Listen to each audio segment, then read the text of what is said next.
কে গো গিন্নি, তুমি তো দিন দিন চিকন হয়ে যাচ্ছ। চিকন হবো না তো কি মোটা হবো? কাজ বাজ কিছু করো না, ঘরে খাবার দাবার কিছু নেই, খাবার দাবার না খেয়ে শরীরের যে অবস্থা। গিন্নি, তুমি তো সবই দেখতেছো, দেশের কি অবস্থা, কাজ বাজ কোথাও নেই। বিদেশে যেতে পারলে 2 টাকা ইনকাম করতে পারতাম। বলি বিদেশ কিভাবে যাবে? দুটো পয়সা হাতে নেই, ভাত খেতে ভাত খাও না, আর তুমি যাবে বিদেশ? আচ্ছা গিন্নি শোন, আমি একটু আমার বন্ধুর বাড়ি থেকে ঘুরে আসি।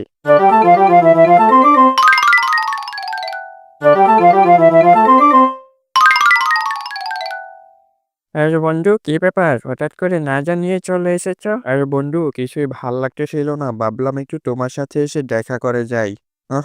তোমার আমার দিনকাল কেমন কাটছে? আর আজকাল তুমি কি করো? কে আর করবো, দেশের যে অবস্থা, কাজ বাজ তো কিছুই নেই। এই সময় এসে কাজের আশায় বসে থাকলে তো ভিক্ষা করে খেতে হবে। তো আমি কি করবো, তুমি বলো তো দেখি। দেখো, আমি তোমাকে একটা বুদ্ধি চাই, তুমি পেঁপে চাষ করো। পেঁপে অনেক গুরুত্বপূর্ণ একটা সবজি, আর এটার চাহিদাও অনেক বেশি। তা ঠিক আছে, কিন্তু আমি পেঁপের বীজ কোথায় পাবো? আরে আমি থাকছি, তুমি চিন্তা করতেছো কেন? এই নাও পেঁপের বীজ, এগুলো নিয়ে লাগিয়ে যাও।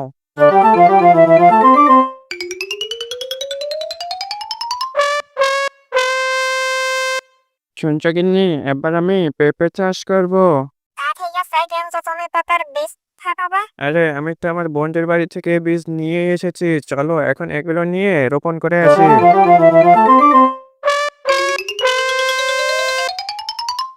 গিন্নি দেখো, জমিটা অনেক সুন্দর হবে, চলো দেরি না করে লাগিয়ে দেই।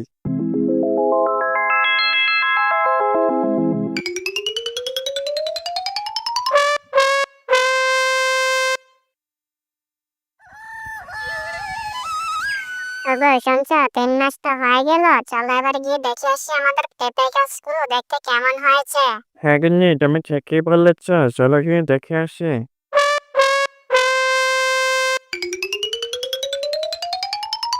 দেখেছো গিন্নি, আমাদের পেঁপে গাছে খুব ভালো ফলন হয়ে গেছে। এগুলো বিক্রি করে আমাদের দিন আবারও ফিরে আসবে।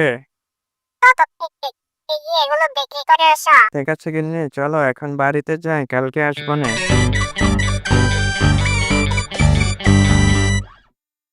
ত্রিপুরি অ্যাটেনশন পেজ সবগুলো পেঁপে গাছ একদম ভেঙে ঘুরিয়ে দেবো, একটাও যেন নষ্ট না থাকে।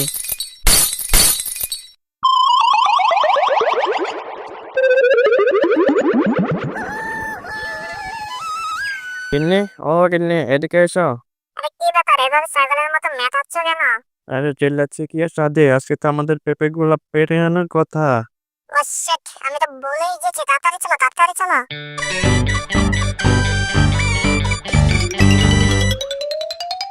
আরে গিন্নি দেখো, আমাদের পেঁপে গাছটি কে যেন ভেঙে একদম গুড়িয়ে দিয়েছে। আরে গিন্নি এদিকে এসো তো, এখানে একটু অন্য রকমের একটা পেঁপে দেখা যাচ্ছে। আরে বলো, তুমি এখনো বুঝতে পারোনি এটি হচ্ছে সোনার পেঁপে। বলো কি, তাহলে কেউ দেখার আগে চলো তাড়াতাড়ি লুকিয়ে এটাকে বাড়িতে নিয়ে যাই। গিন্নি, আমাদের পেঁপে ক্ষেত নষ্ট হয়ে গেছে, তাতে কি এই সোনার পেঁপেটা বিক্রি করে আমরা অনেক বড়লোক হয়ে যেতে পারবো? এ পেঁপে তো বিক্রি কর। বিক্রি করবে না তো কি, এই পেঁপেটাকে তুমি চিবিয়ে চিবিয়ে খাবে নাকি? আরে আগে পুরো কথাটা তো শোনো, আমরা এই পেঁপে থেকে বীজ বার করবো, তারপর সোনার পেঁপের চাষ করবো, আমাদের অনেকগুলো পেঁপে হয়ে যাবে।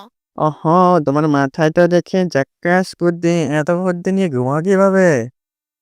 এরপর তারা সোনার পেঁপেটা চাষ করে দেয়, কিন্তু পরদিনই দেখা যায় সে গাছটি অনেক বড় হয়ে গেছে এবং গাছের মধ্যে অনেকগুলো সোনার পেঁপে ধরে গেছে।